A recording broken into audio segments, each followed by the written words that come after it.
viewers, என்னோட videos பிடிச்சிருந்தா like பண்ணுங்கள். இது வரைக்கும் சப்ஸ்கிரைப் பண்ணாதவங்க சப்ஸ்கிரைப் பண்ணுங்கள். ரைட் சைடில் இருக்கக்கூடிய பெல் பட்டனை கிளிக் பண்ணுங்கள். Hi children, in the last video, that is part 1 video, we have discussed about the Delhi Sultanate, the importance of Delhi Sultanate and the flowchart about the rulers of Delhi Sultanate. There are 5 dynasties that ruled the Delhi Sultanate. Already we have discussed about the Mamluk dynasty. Today we are going to see about the KHALJI dynasty, Tughluq dynasty, SAYYID dynasty and LODI dynasty. Let me start now. So see here, Balban's son Kaikubak turned out to be weak. In 1290, Malik Jalaluddin Khalji, the commander of the army, assumed the office Naib and ruled the kingdom in the name of Kaikubak. Then one day, Jalaluddin sent one of his officers and had Kaikubak murdered. So Jalaluddin Khalji murdered the Balban's son, isn't it? So, Jalaluddin Khalji then formally ascended the throne. With him began the rule of KHALJI dynasty. Jalaluddin Khalji, 1296 to 1316. There were many military campaigns during the reign of Jalaluddin, but they were mostly organized and led by his nephew, the son of sister or a brother. Alauddin, the governor of Kara, that is a town in Uttar Pradesh. One significant military expedition was against the Deccan kingdom Devagiri. It is in Maharashtra. The Devagiri was the capital of Yadava dynasty.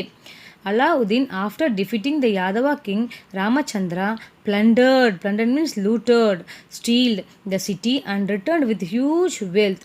Alauddin treacherously, means drogam, betrayal, killed Jalaluddin after buying off the prominent nobles and important commanders with the wealth he had brought from the Deccan, and he declared himself as a Sultan of Delhi in 1296.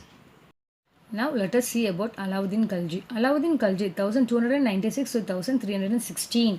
Alauddin Khalji consolidated, means joined the Delhi Sultanate. The range of his conquest is impressive, very interesting. In the Punjab against the Mongols in Rajasthan and in Gujarat.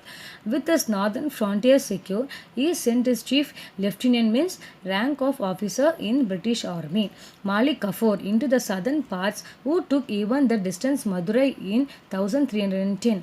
The Yadavas of Devagiri, the Kakitas of Warangal, means that is in Telangana, the Osalas of Dwarasamudra, Karnataka district, and the Pandyas of Madurai accepted Alauddin's suzerainty, means accepted Alauddin as a feudal lord.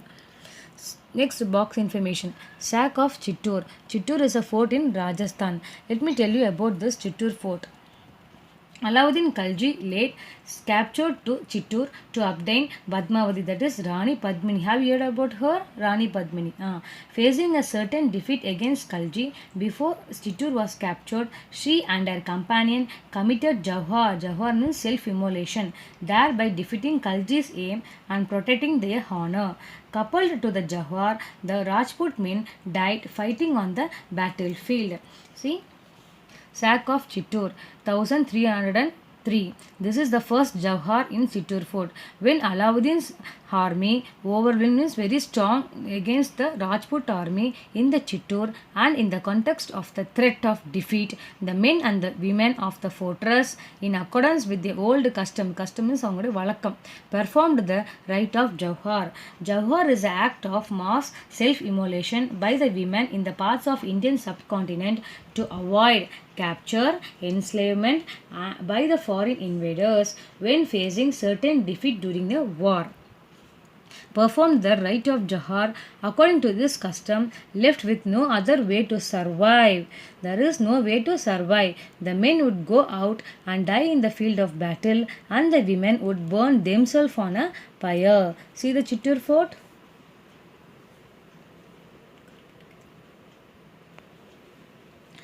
Alauddin's political and administrative reforms were also impressive as his military conquest. Alauddin undertook a survey of the agrarian resources, that is agricultural land, around his capital, and fixed a standard of revenue, means tax demand from the people. He entrusted the task of collecting, so he gave the work of collecting the revenue to the military officers.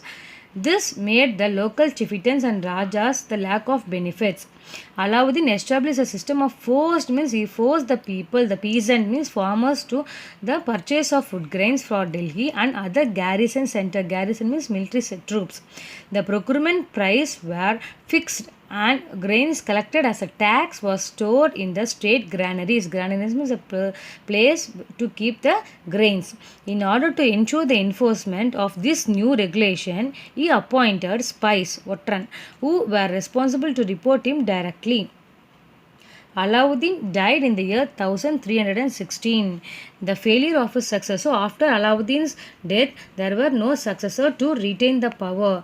This made Ghiyasuddin Tughluq to capture their kingdom. So who founded the Tughluq dynasty? Now let us see about the third dynasty, that is Tughluq dynasty 1320 to 1324. One of the major tasks of Ghiyasuddin as a sultan was to recover the territories that the sultan had lost during the confusion after the death of Alauddin. So after the death of Alauddin, this Ghiyasuddin Tughluq captured all the territories.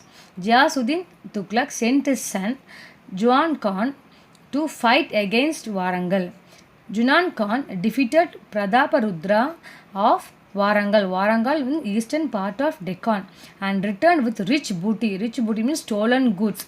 With this looted means robbed wealth, Ghiyasuddin is said to have laid the foundation of the city Tughladabad.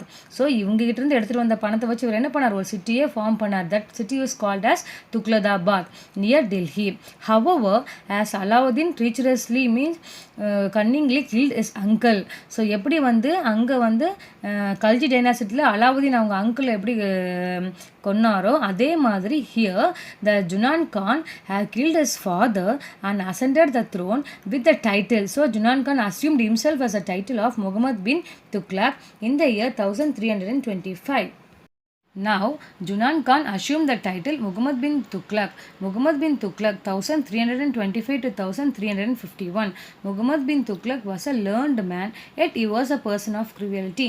Here they gave a comparison about Alauddin and Muhammad bin Tughluq. See, Alauddin had conquered, looted and left the old ruling families as his dependent. In contrast, Muhammad bin Tughluq dreamt of making the whole of subcontinent is domain. So he had to control the whole of the subcontinent. With this view to facilitating extended sovereignty, he shifted his capital from Delhi to the center kingdom, namely Devagiri. Muhammad bin Tughluq also changed the name of Devagiri to Dawladabad, that is in Maharashtra. See here.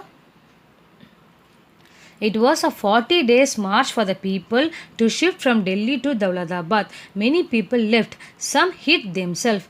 When they were found, they were punished cruelly. Even a blind man and a paralytic got punishment. Describing the city as spread over 8 or 10 miles, an historian observed, all was destroyed. So complete was the ruin means unlegible. That even they couldn't see a cat or a dog left among the buildings of the city in its palace. When Muhammad himself decided that the move was a mistake, he ordered return to Delhi as a capital again. When Ibn Battuta, the Morocco traveller who was with the Sultan, returned to Delhi, he found that Delhi was empty, abandoned and had but a small population.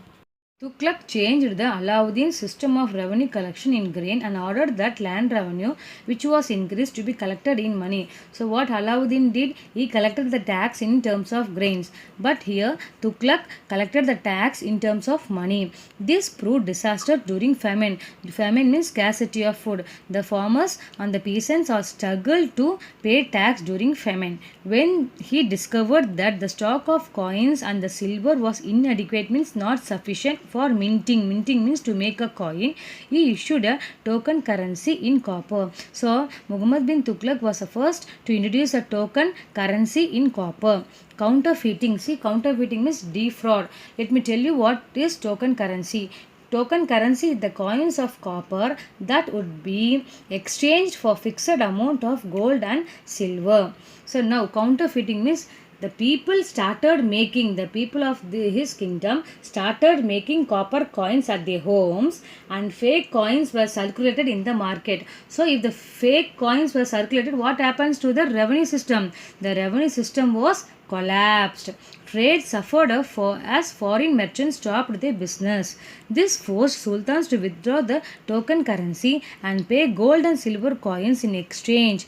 This move led the state to become bankrupt. Bankrupt means not to pay the debt of the creditors, insolvency, திவால்னு சொல்லுவாங்க. Tughlaq increased land tax in the Doab region, which made the peasant, that is farmers, revoltனா புரட்சி பண்ண ஆரம்பிச்சாங்க விவசாயிகள். As the revolt was cruelly dealt with, peasants abandoned the cultivation, which was resulted in the outbreak of frequent famines. See the coins of Muhammad bin Tughlaq.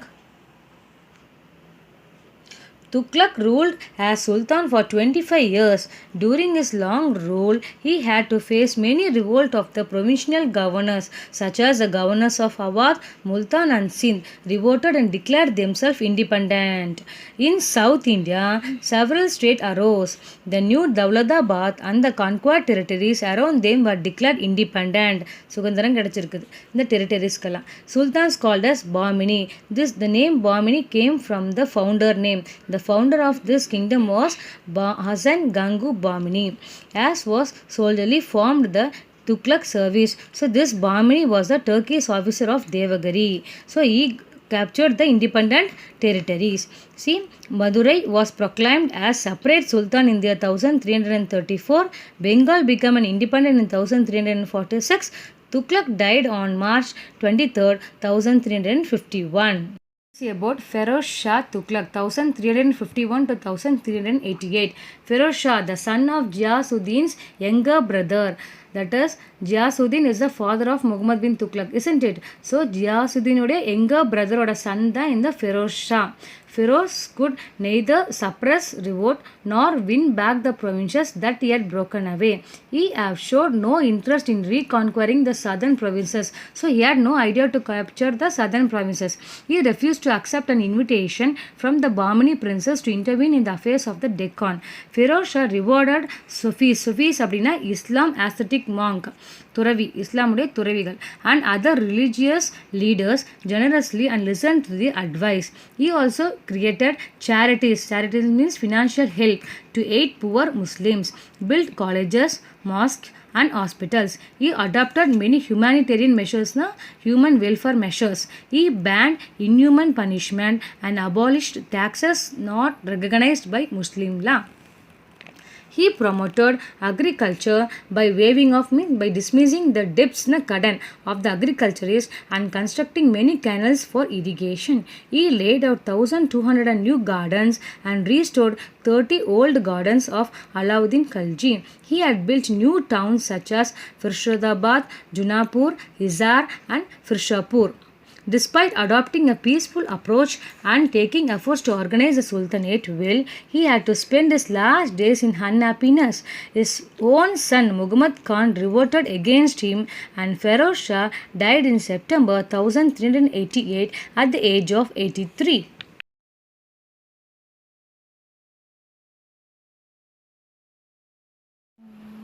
Now let us see about Taimur's invasion, 1398.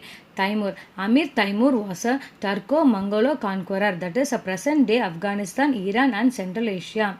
The sacking means robbing a town, and massacre by Tamerlane or Taimur of Delhi came a decade after Feroz Shah Tughlaq died. So after Feroz Shah Tughlaq died, it is easy for the Taimur to invade Delhi. As a ruler of the region around Samarkand in Central Asia, the Taimur had occupied some parts in the northwest of India.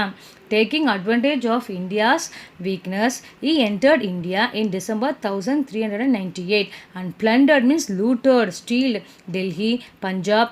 Besides the Delhi city was the provinces that suffered most by Taimur's raid. Taimur, apart from carrying huge wealth in the form of gold, silver, jewels, they also took our Indian artisans like carpenters and masons. So apart from taking gold, silver, jewels, they also took our artisans like carpenter and mason for war, to work on the monuments in Samarkand. So build the monuments, they took our Indian artisans also with them. Now let us see about the Sayyid dynasty 1414 to 1451. Though the Sultanate fragmented means divided into a number of independent kingdoms, it endured for 114 years more till the Mughals invasion. Before leaving Delhi, the Taimur left behind as representative. So instead of Taimur, they appointed one representative, Chris Khan, as the governor of the territories he had conquered, Delhi, Meerut and Punjab. So this Chris Khan founded the Sayyid dynasty in 1414, which lasted till 1451. The last ruler of this dynasty, Alauddin Alam Shah, abdicated means gave up the throne in 1451. He gave the throne to Balol Lodi, then the governor of Shirhid, that is Punjab, the opportunity to become the new Sultan of Delhi. So this leads to the establishment of Lodi dynasty. See here, Lodi dynasty 1451 to 1526. In 1489, Balol Lodi was succeeded by his son Sikandar Lodi. Sikandar was a patron means patr of art and learning. He founded the city of Agra and made it his capital. He died in 1517 and was succeeded by his son Ibrahim Lodi, who was defeated by Babur in 1526 in the First Battle of Panipat. Thus, the Lodi dynasty and the Delhi Sultanate were ended by Babur, who went on to establish the Mughal Empire in India.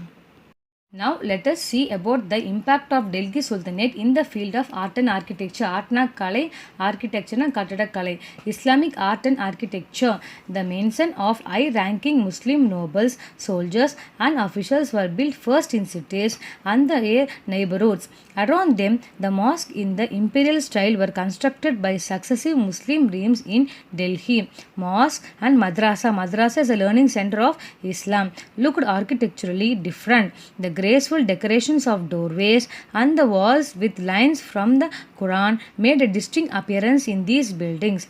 The shape of all these buildings was Persian, while the decoration was Indian. So it is called as Indo-Saracenic architecture, means Islamic architecture.